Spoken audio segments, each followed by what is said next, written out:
નમસ્કાર વિદ્યાર્થી મિત્રો, સ્વાગત છે તમારું તમારી પોતાની યુટ્યુબ ચેનલ માય ટીચિંગ ક્લાસમાં।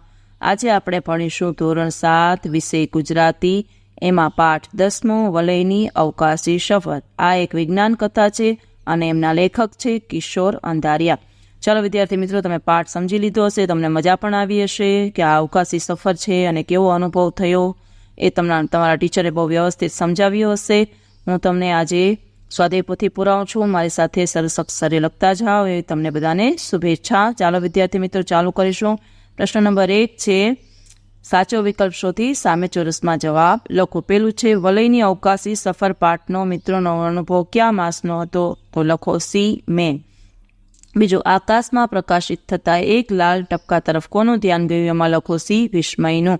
ત્રીજું, ચમકતો પદાર્થ જમીન પર ક્યાં ઉતર્યો? તો એમાં લખો ડી, મોટા મેદાનમાં।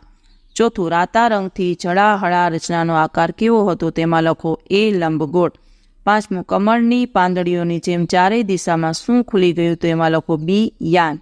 છઠ્ઠું, વિચિત્ર જીવના હાથમાં લાંબા આંગળા પર શું હતું? તો એમાં લખો બી, પુશ બટન જેવી સ્વીચો। સાતમું, પરગ્રહ ઉપરના બાંધકામો કેવા આકારના હતા? તો એમાં લખો સી, ષટકોણીય। આઠમું, લેખકે વિચિત્ર રાખોડિયા રંગના જીવોને કોની દુનિયા કહી છે? તો એમાં લખો એ, ભૂતાવળની। નવમું, ત્રણેય મિત્રો કયા ગ્રહો ઉપર હતા? તો એમાં લખો ડી, ટિટાન। 10મું, પરગ્રહવાસીઓએ કયો એક જ રંગ જોયો છે? તો એમાં લખો બી, લાલ।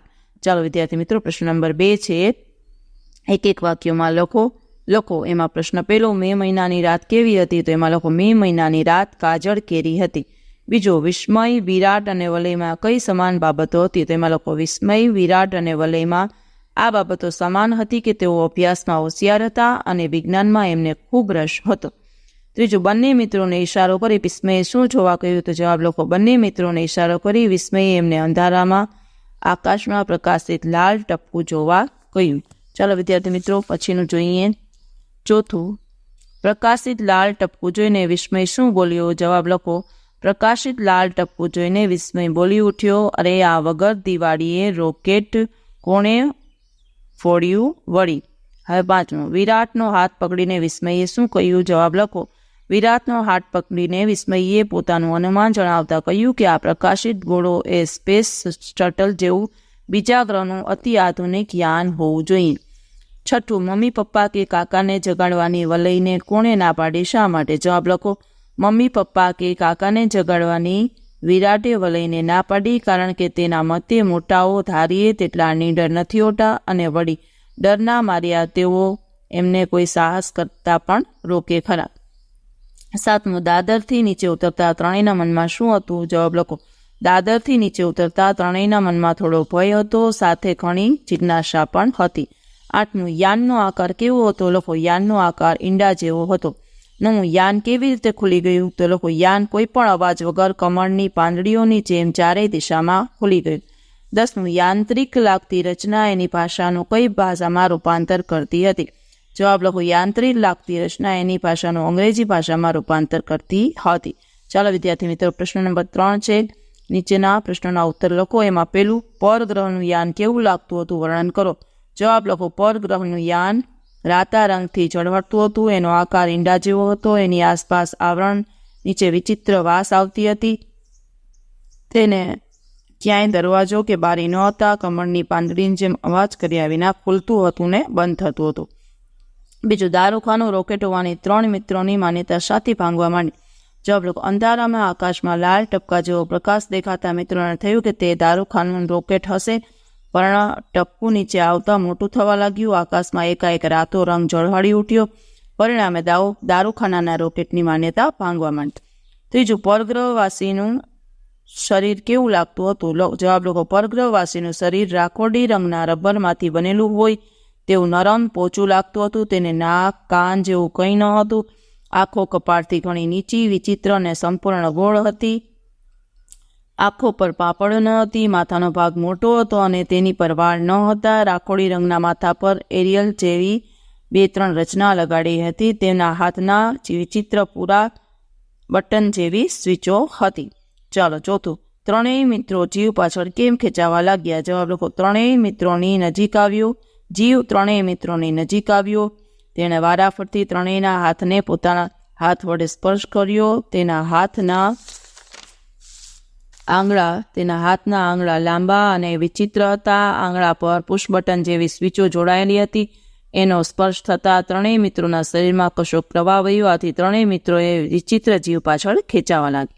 5મો, વિચિત્ર જીવોથી એમનો બોસ કઈ રીતે જુદો પડતો? તો જવાબ લખો. એક મોટો ષટકોણ હોલમાં રાખોડિયા રંગના વિચિત્ર જીવો હતા. 5 ખૂણાઓ એમની બેઠકો હતી. 6થા ખૂણામાં બેઠેલા જીવની બેઠક વિશેષ ઊંચી હતી. એની સામે ડેશબોર્ડ હતું. તેની પર કેટલીક સ્વિચો હતી. એ બોસ હતો. બીજા જીવો કરતાં એના માથા પર વધારે સંખ્યામાં એરિયલના સળિયા હતા. આમ બોસ વિચિત્ર જીવોથી જુદો પડતો હતો. ચાલો વિદ્યાર્થી મિત્રો, પ્રશ્ન નંબર 4 છે. વાક્યો કોણ બોલે છે તે લખો. પેલું, અરે આ વગર દિવાળીએ રોકેટ કોણ ફોડ્યું વળી? તેમાં લખો આ વાક્ય વલય બોલે છે. બીજામાં લખો આ વાક્ય વિસ્મય બોલે છે. ત્રીજામાં લખો આ વાક્ય વલય બોલે છે. ચોથામાં લખો આ વાક્ય વિરાટ બોલે છે. 5મામાં લખો આ વાક્ય વલયના મમ્મી બોલે છે.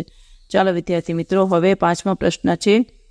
નીચેના શબ્દોની જોડણી સુધારો. વિચિત્ર, તો એમાં જ લખો વિચિત્ર. પછી બીજામાં આધુનિક કેવી રીતે છે. ત્રીજામાં જિજ્ઞાસા.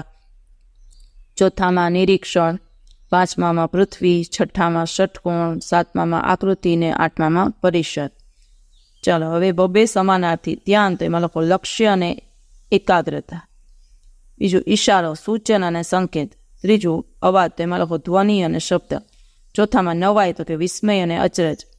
5મામાં અનુમાન, તો એમાં લખો ધારણા અને અટકણ. કમળ, એમાં લખો અરવિંદ અને સરોજ. 7મામાં રાત્રિ, તો એમાં લખો રજની અને નિશા. 8મામાં શરીર, કાયા અને દેહ. હવે વિરોધી શબ્દ. પાકા, તો કે કાચા. પોચું, તો કે કઠણ. રવ, તો કે નીરવ. પરગ્રહી, તો કે સ્વગ્રહી. ચાલો વિદ્યાર્થી મિત્રો, 5મો એમાં લખો આધુનિક, તો કે પુરાતન. અજ્ઞાત, તો કે જ્ઞાત. વિરાટ, તો કે વામન. ભયભીત, તો કે નિર્ભય. પ્રથમ, તો કે અંતિમ. આકાર, તો કે નિરાકાર. ચાલો હવે રૂઢિપ્રયોગોનો અર્થ આપી વાક્ય પ્રયોગ કરો. પેલું, જીવમાં જીવવાવું, તો એમાં લખો ભય દૂર તથા સ્વસ્થ થવું. વાક્ય લખો ધોધમાર વરસાદમાં ફસાઈ ગયેલી પૂર્વી હેમ ઘેર આવી ત્યારે જીવમાં જીવ આવ્યો. બીજું, રામ રમી જવા, તો એમાં મૃત્યુ પામ્યું. તો લખો બસની દર ફેર આવતા જ વૃદ્ધ મહિલાના રામ રમી ગયા. 9મું, દરેક શબ્દ સમૂહ માટે એક શબ્દ. એમાં લખો બીજા ગ્રહનું નિવાસી, તો એમાં લખો પરગ્રહી. બીજું, એક ભાષાની મતલબ બીજી ભાષામાં કહેનારા 2 ભાષાના જાણકાર, તેમાં લખો દુભાષિયા. ત્રીજું, કોઈ માંગણી અંગેની ધમકી ભરી ચિઠ્ઠી, તો એમાં લખો મસા ચિઠ્ઠી. હવે 10મું, કયા કાળના છે તે લખો. પહેલામાં આવશે ભૂતકાળ. બીજામાં આવશે ભવિષ્યકાળ. ત્રીજામાં આવશે ભૂતકાળ અને ચોથામાં આવશે વર્તમાન કાળ. જોઈ શકો છો વિદ્યાર્થી મિત્રો. પછી 11મું, એમાં સંજ્ઞા શોધીને આપણે લખવાની છે. તો પહેલામાં સંજ્ઞા લખો વિસ્મય, વિરાટ અને વલય. બીજામાં લખો ટપકું. ત્રીજામાં લખો ઘર અને મેદાન. ચાલો વિદ્યાર્થી મિત્રો, હવે છે જોડકા. ક્રમ વિશેષણ પ્રકારનો કર્મ આપણે અવિભાગના રેખાંકિત વાક્યો સામે લખવાનો છે. ચલો ઉત્તરમાં લખો. પહેલામાં બીજું, બીજામાં પણ બીજું, ત્રીજામાં પહેલું, ચોથામાં ત્રીજું અને 5મામાં પહેલું. ચાલો વિદ્યાર્થી મિત્રો, પાછળ જોઈએ. પ્રશ્ન નંબર 13. નીચેના શબ્દોને શબ્દકોશના ક્રમમાં. ચાલો હું ડાયરેક્ટ જવાબ બોલું છું. પહેલામાં આવશે વક્રી પવન, પછી આવશે વાસ, પછી વિચાર, વિરાટ, વિસ્તાર અને વિસ્મય. ચાલો વિદ્યાર્થી મિત્રો, જો આપને આ વિડીયો ગમ્યો હોય તો લાઈક કરશો, તમારા મિત્રો સાથે શેર કરશો અને મારી ચેનલને સબસ્ક્રાઈબ પણ કરશો. આવજો.